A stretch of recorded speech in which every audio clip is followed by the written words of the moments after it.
Hey, this is VideoGameStupid. First official video of me without my mask, but the topic for today is Friendzone Incorporated.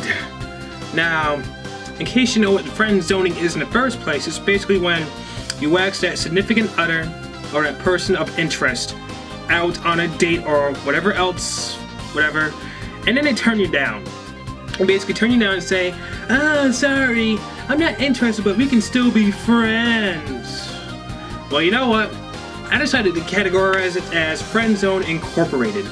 Why? Because, well, it's like working in a company. Like, let me put this into perspective.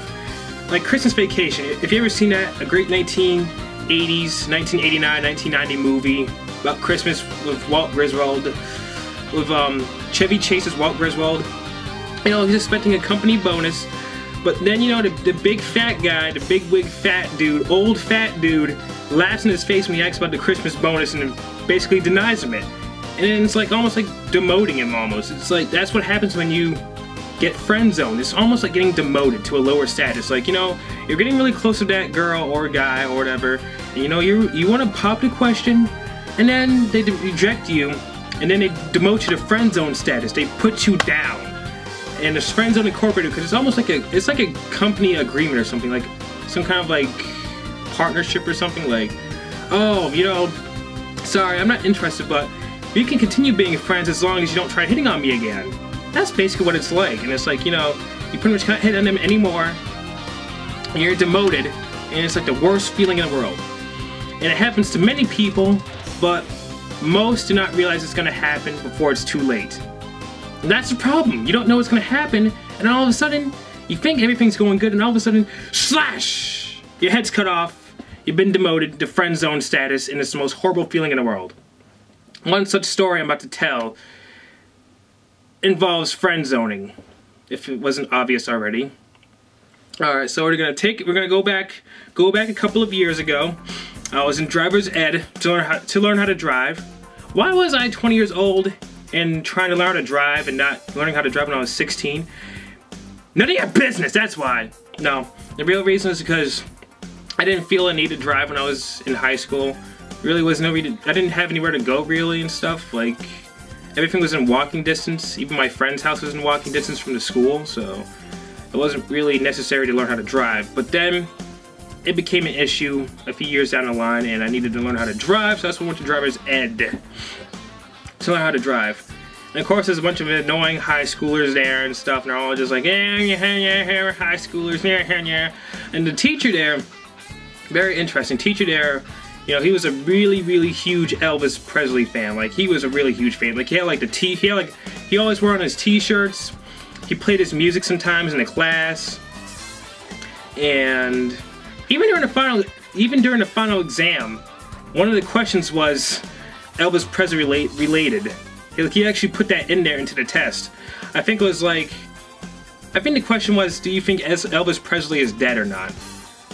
And it was like a really trick question, but I think the answer was no. But he was a really huge Elvis Presley fan. That's the bottom line. He was a really huge fan. Of course, I'm a huge MJ fan, so it's kind of like, it's kind of indicative of that, of the Michael Jackson and Lisa Marie Presley. Anyway, I'm getting a little far ahead of topic. But anyway, yeah. So he always played his music and stuff, and you know, we went practice driving a few times, and you know, sometimes I play on Michael Jackson music and stuff. That was cool. I was learning how to drive. I was actually kind of pretty good at it too. Like, I actually didn't crash a few times. Like, there are a few times where I almost crashed into someone else or hit somebody else, but after a few drives, that did not happen as much. So I was getting pretty good at driving. And then it turns out that, like, his daughter was also one of the driving instructors. Like, she was one of, like, the people, like, if you were driving, she would, like, instruct you and stuff, and all that stuff that the driving people do and whatever. So one day, it was like 8 o'clock in the morning. Had to go out for a drive. Had to go out for a practice drive. And his daughter actually came and picked me up from where I live. And I was like, whoa, this girl is actually pretty cute. Like, she had on glasses, which is really awesome. Really awesome. and she was a little big, but she wasn't like blarg big. She was like, you know, just, she was very curvy. That's all. She was really, really curvy. Very curvy. And so we all just practiced driving and stuff, just driving around. Had, what album was it? I think it was either Dangerous or the Thriller album. It was a Dangerous album. It was definitely, I think I brought both of them, but we mainly listened to the Dangerous album. And she was actually a huge fan of Michael Jackson as well, which is pretty, which in my book is really awesome. It's like, yes, somebody else who is close to my age who also loves good music. And 80s music as well. Because she's also a huge fan of 80s music in general. Which is even more awesome in my book. It was like doubly awesome. So I'm like, huh. And at the time I was watching a lot of It's Always Sunny in Philadelphia. I still watch every once in a while, but yeah, around that time I was watching it a lot. I had the DVDs for it and everything. And she would actually mention it, and she's like, yeah, I love It's Always Sunny in Philadelphia. That show is awesome. It's like, I wish I had the DVDs though. I only have like these, I think she said she like either had it from Netflix or Redbox or something, and that's the only time she could watch it. And I was like, I actually have DVDs of it. It's like, you love that show too? And she's like, yeah, Charlie's my favorite character. I'm like, Charlie's my favorite character too!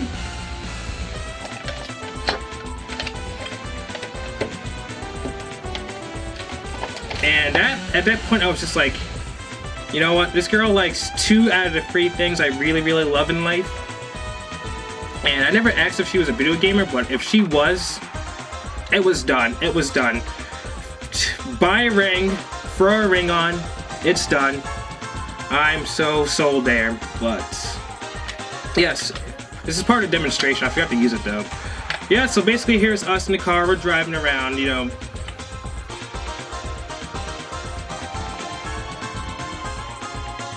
We're driving around through the forest. And, you know, we're talking a lot and stuff. And then, you know, we're just driving around. I keep saying we're driving around through the forest. And then I'm like, she's like talking about this pizza place that's like somewhere in the woods or something I never even heard of. I'm like, hey, you want to go over there and drive there? She's like, no, I'm okay. And it just seemed really cool. It's like me, I got my girl right here next to me, listening to Michael Jackson music, driving around through the forest. It was like the best feeling in the world. And I was almost about to ask her, and you know, in my mind I was going through, you know, maybe something will happen. Maybe something will happen. And then it happened. The most horrible thing happened during this very particular time. She mentioned her boyfriend. I was like, what? She was talking about how she mentioned something about the town fair. Randomly talking about the we started talking about the town fair, and then out of the blue, she mentioned how she was going to take her boyfriend to the next town fair that was coming up like in 2 weeks or something from then. I was like, I was so shocked that I was driving and I almost just swerved. I almost did this, like one of those things, like just swerved and almost like tipped the car over and crashed it over. It was horrible. I was like, no. And then pretty much I was just silent throughout the whole entire time. I was just like, yeah, okay, whatever, yeah. I was like just trying to concentrate on driving at that point, as I probably should have been doing anyway. But at this point, yeah, I was just concentrating on driving. And then the sucky thing was that I ended up failing my driver's exam. Not the actual driving test. Like there's 2 things we had to do. We had to do like a final exam in the actual driving academy. You have to go into a DMV and do like this other exam thing to actually get your driver's license. And I ended up failing that by 2 points. By 2 points too. Like if I had gotten 2 more points, if I had gotten 2 more questions correct, I would have actually got my driver's license. But I ended up failing it and not getting the girl. And being friend-zoned, and it was the most horrible feeling ever. But yeah, that is what friend-zoning is all about. You know, you're this guy, You're like, oh, okay, cool. And then here's the girl you're interested in. A picture of Selena Gomez randomly, yes. And then you're like, yay! Hey! Hey! Hey, you wanna go out sometime? And she's like, no, sorry. I'm already dating somebody. Or, no, sorry, I'm not interested. And you're just like, do. Okay.